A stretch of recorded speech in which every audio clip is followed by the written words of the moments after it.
Vous avez sans doute vu passer, après Harry Potter à l'école des sorciers, Tintin à l'école des milliardaires. On va essayer de parler de cette information que vous avez donc peut-être repérée, qui est le rachat d'une école de journalisme par, un cartel de milliardaires, on va dire, parmi lesquels Vincent Bolloré, Bernard Arnault, la famille Dassault et Rodolphe Saadé notamment.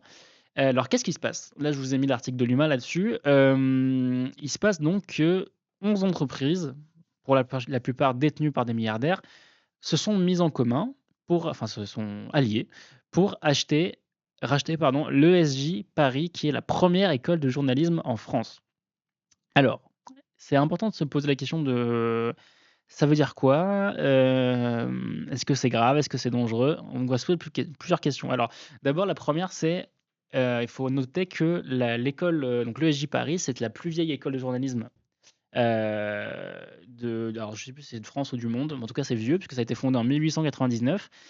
Mais par ailleurs, c'est pas, une école, reconnue. Alors, je ne sais pas si vous êtes au courant, mais en gros, dans le monde de la formation journalistique, il y a, 14 écoles reconnues par ce qu'on appelle la CNMJ, donc la Conférence nationale des métiers du journalisme.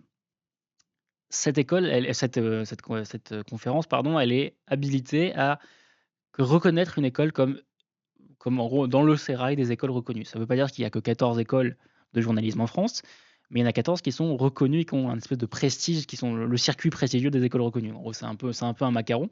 Mais par ailleurs, il y a, par exemple, il y a plusieurs masters de journalisme qui sont adossés à Sciences Po, à des Sciences Po. Par exemple, moi, j'ai fait le master de journalisme de Sciences Po Rennes, voilà pour l'info.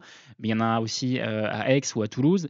Et il y a le master de Sciences Po Paris qui est le seul qui est, lui, et un master et une école de reconnue. Bref, je ne vais pas vous embrouiller avec, comment ça fonctionne, mais l'ESJ Paris existe depuis très longtemps, mais elle n'a jamais été école reconnue. Donc elle fait partie pour l'instant de ces écoles privées qui sont pas reconnues, où tu payes très cher et tu as pas vraiment le macaron école reconnue, mais ce sont des écoles privées, où le ticket d'entrée est très élevé.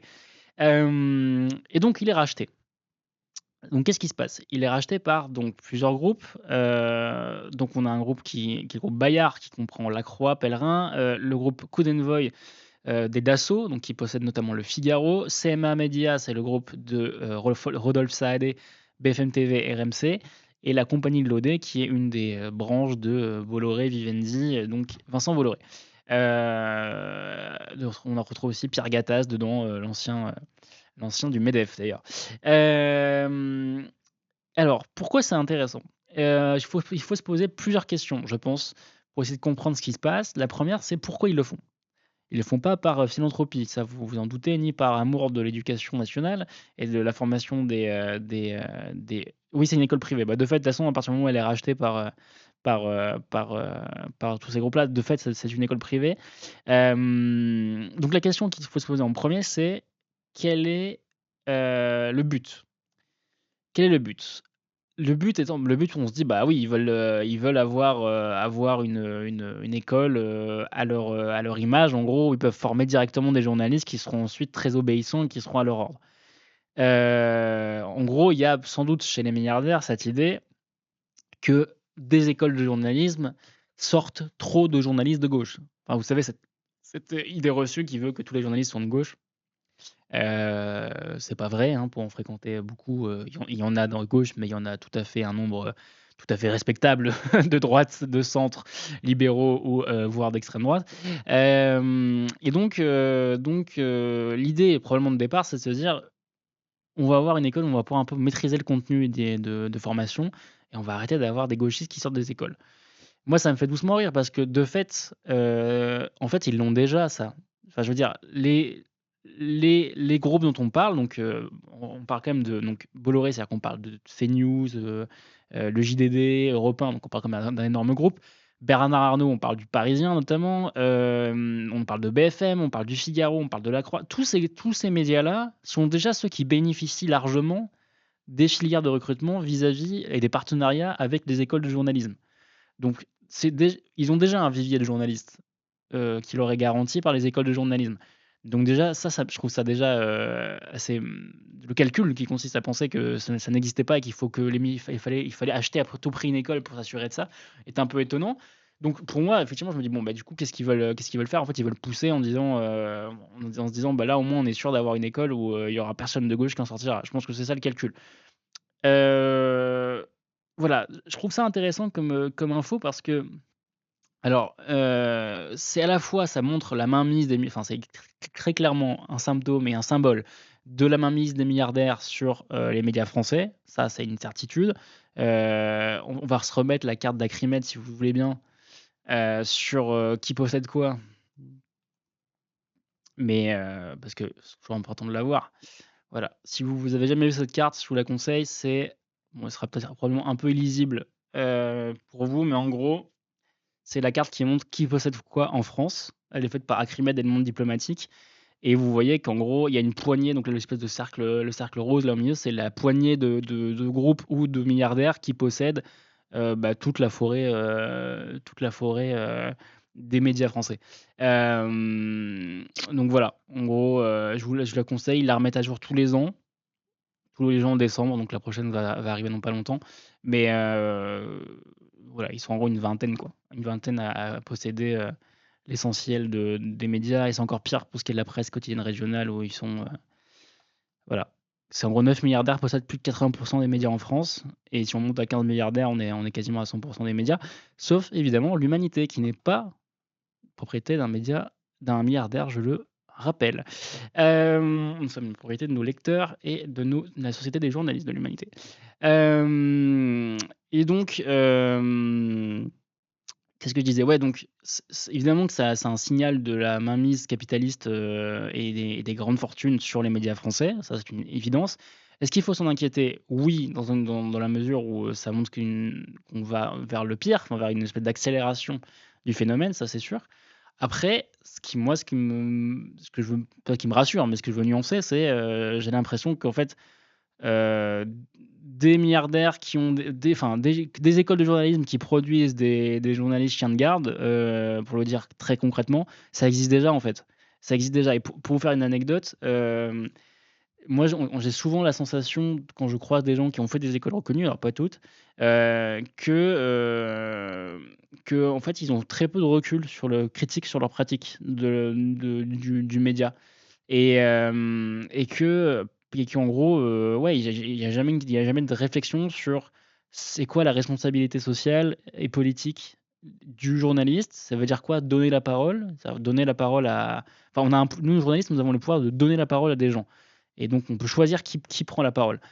Ça, c'est un pouvoir énorme et ça évidemment qu'il faut se poser la question de ça veut dire quoi donner la parole à quelqu'un, tu vois? Est-ce que ça veut dire quoi donner la parole à quelqu'un qui dit des dingueries? Ça veut dire quoi donner la parole à l'extrême droite? Ça veut dire quoi donner la parole, plutôt au patron qu'aux syndicalistes ou plutôt au patron qu'aux salariés ou inversement? Tout ça, c'est des questions que le journaliste doit se poser au quotidien et je trouve qu'il y a plein de journalistes qui, dans leur pratique, ne se les posent plus du tout et par exemple, pour faire un exemple, dans mon master, nous, on avait beaucoup, beaucoup de cours de sociologie critique du journalisme. C'est-à-dire qu'on passait quand même beaucoup de temps à apprendre évidemment le métier de journaliste, pardon, mais on passait aussi beaucoup de temps à se poser la question, de c'est quoi l'entre-soi médiatique? C'est quoi la sociologie des écoles de journalisme ou des journalistes de manière générale? Et cetera, et cetera. Donc voilà, évidemment, je pense que ces cours critiques-là n'auront peut-être pas lieu d'être dans l'école de Bolloré et compagnie. Mais voilà, c'est aussi ça qui est un peu inquiétant. C'est l'idée de sortir des journalistes, capables de tout de suite d'occuper un poste et d'avoir des cadres aussi, des futurs cadres de ces chaînes-là, mais pas forcément, évidemment d'avoir un regard critique sur le journalisme. Donc là-dessus, faut pas se faut pas se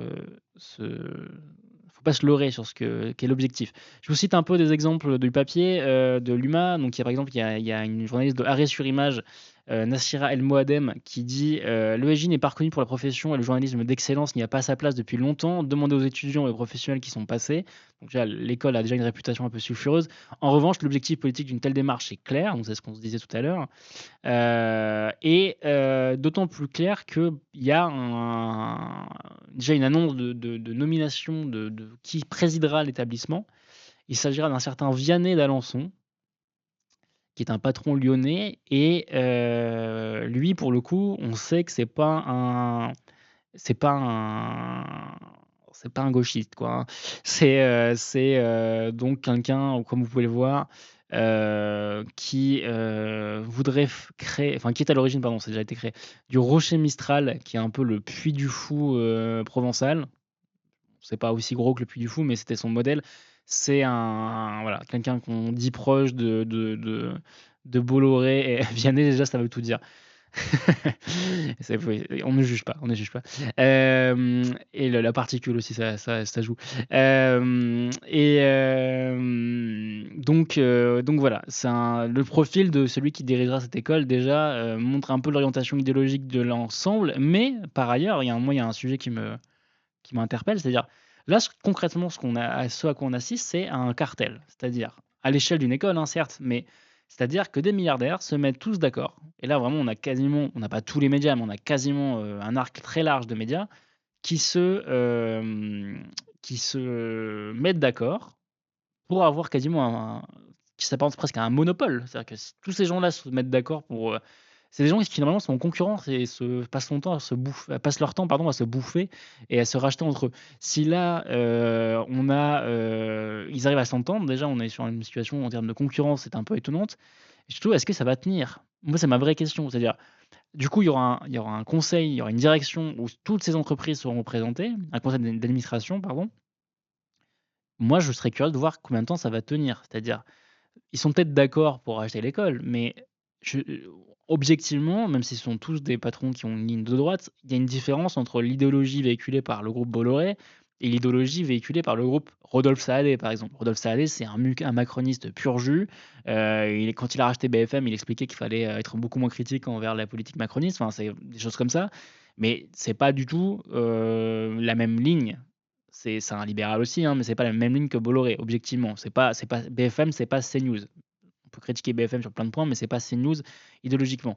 Donc, est-ce que tous ces gens vont rester d'accord sur la direction de l'école? Ça, c'est une vraie question. C'est pas de l'optimisme, béat, hein, de dire ça, mais c'est vraiment une question qu'il faut se poser. Hem alors qu'est-ce que nous dit Steph Berserk? Nous dit: «Ce n'est pas uniquement de donner la parole, il n'y a pas de journalisme objectif, ça on est bien d'accord, le simple fait de formuler une question est un acte politique».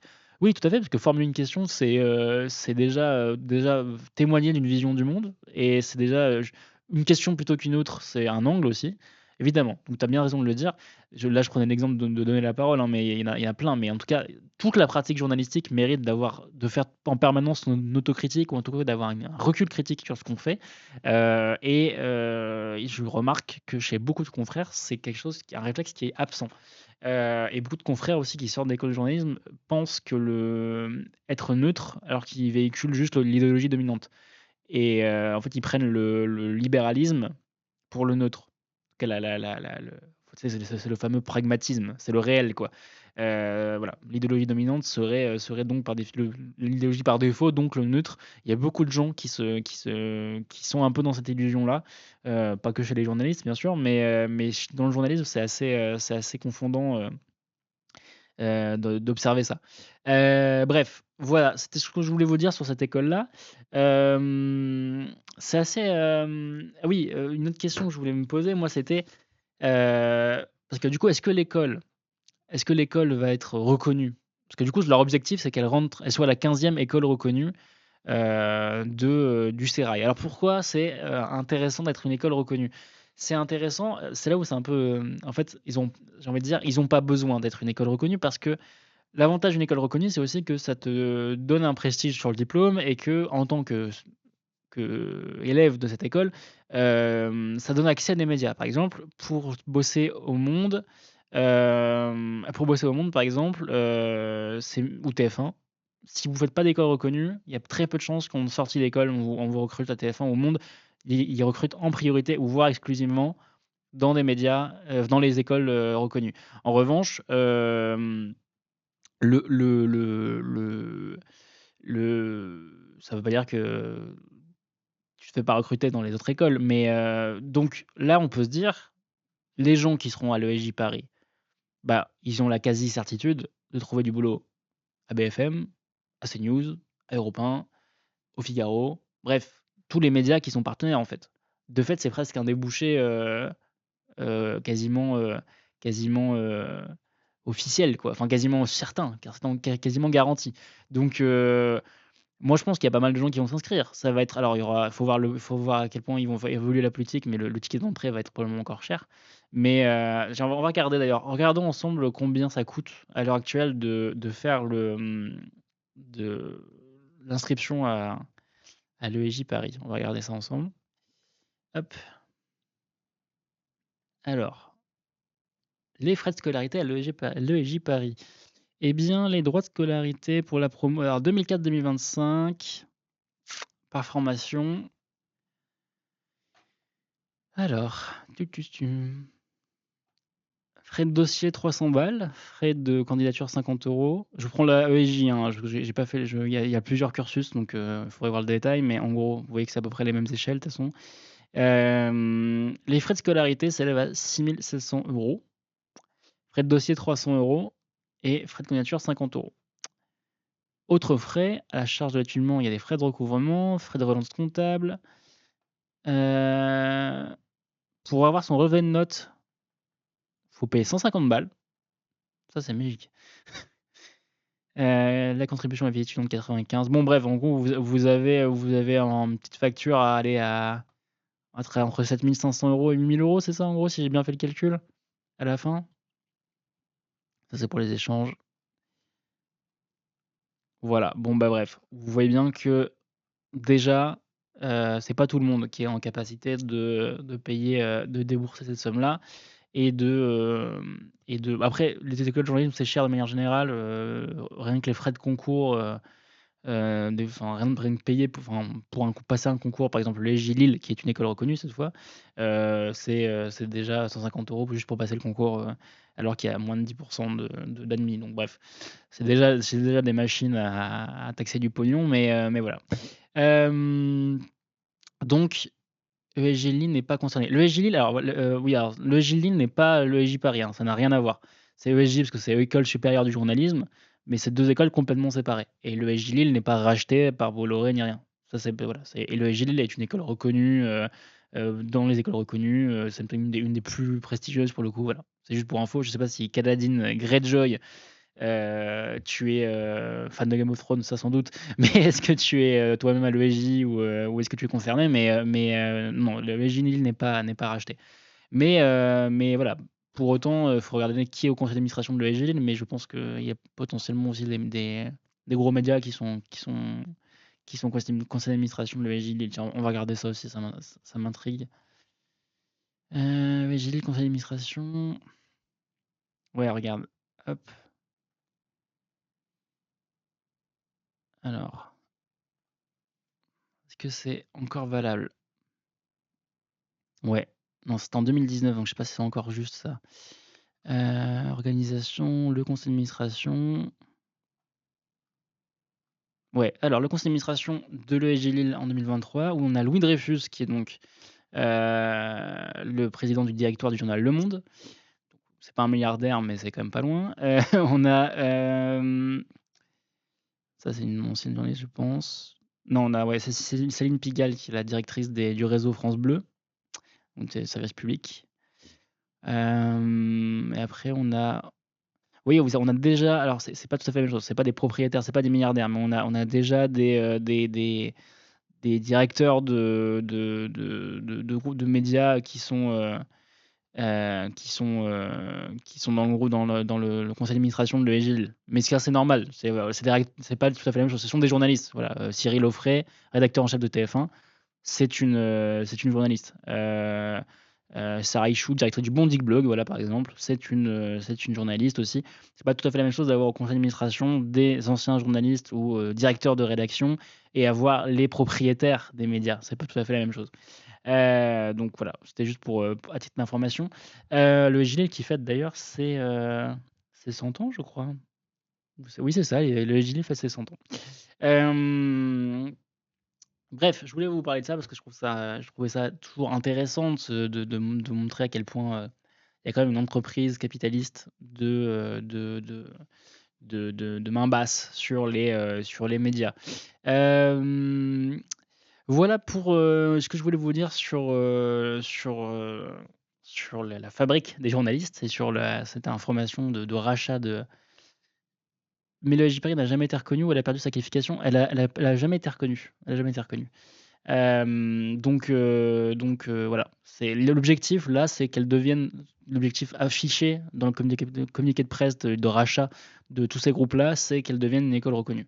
Mais comme je le dis, même si elle n'était pas reconnue, de toute façon, la question des débouchés professionnels est quasiment garantie puisque bah, tous ces médias-là vont logiquement puiser directement dans le vivier d'élèves qu'ils auront, formés, et d'ailleurs, c'est ce qui pose une question, ça va être une question de fléchage. Je serais curieux de voir aussi il y aura pas des petites, guéguerres internes quand un journaliste, star émerge du vivier et que tout le monde va se le disputer parce que BFM le veut, Le Figaro le veut et cetera. Il pourrait y avoir aussi des tensions autour de ça. Parce qu'encore une fois, ces gens ont beau s'allier sur ce coup-là, ils sont en concurrence.